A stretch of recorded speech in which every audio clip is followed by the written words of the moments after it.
Bonjour à tous, au programme la nouvelle FF de Ferrari, le retour de la DeLorean, la Volvo V90 en approche et l'Alpina B7 dévoilée, c'est le sommaire de ce nouveau JT.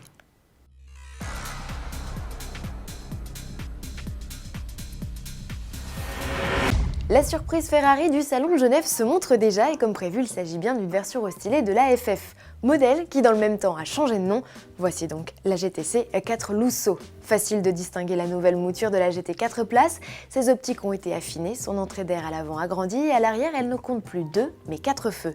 Dans l'habitacle aussi, il y a eu du changement, la taille de l'écran face aux passagers avant droit a été augmentée.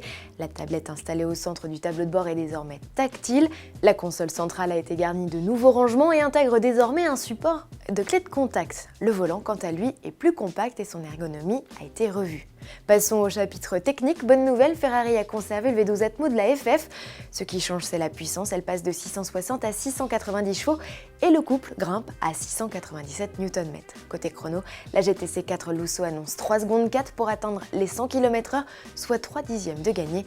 Enfin, dernière nouveauté et pas des moindres, la transmission. La FF, premier modèle à 4 roues motrices de la firme de Maranello, gagne désormais 4 roues directrices, une technologie apparue sur la F12 TDF en novembre dernier.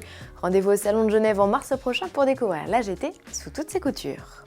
Nom de Zeus, elle est de retour, elle, c'est bien sûr la DeLorean. 34 ans après avoir stoppé sa carrière, la DMC-12 va renaître de ses cendres.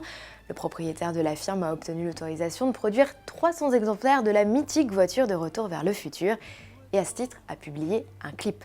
Il ne reste plus qu'au modèle à lui trouver un moteur répondant aux normes actuelles.